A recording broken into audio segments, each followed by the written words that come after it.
OLAUDAH Equiano, also known as Gustavus Vassa, was a prominent African involved in the British movement toward the abolition of the transatlantic slave trade. He was the first slave to pay off his debts. He was born around 1745 in what is now Nigeria, in the Igbo region.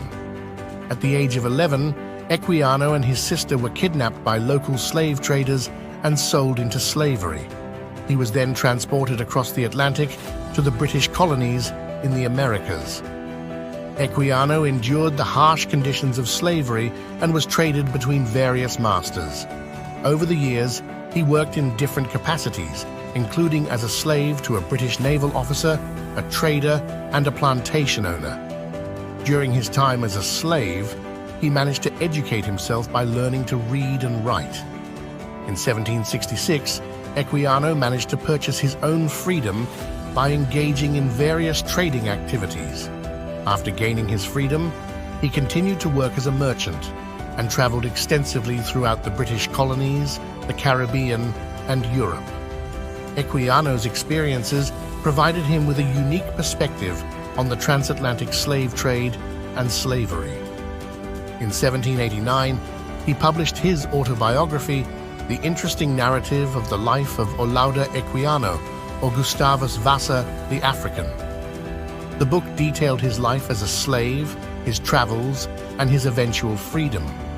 It became a bestseller and had a significant impact on the abolitionist movement in Britain. Equiano's account of the brutalities of slavery and the conditions on slave ships played a crucial role in shaping public opinion against the slave trade. Equiano became an active participant in the abolitionist movement, advocating for the end of the transatlantic slave trade. He was involved in various activities and meetings with influential figures, contributing to the eventual passage of the Slave Trade Act of 1807, which prohibited the slave trade in the British Empire. OLAUDAH Equiano's life and writings have left a lasting legacy, not only as a powerful personal account of the horrors of slavery, but also as a significant contribution to the abolitionist movement that eventually led to the end of the transatlantic slave trade. Thank you for watching Parago Television. For more important tips like this, please subscribe to our channels at Parago Television.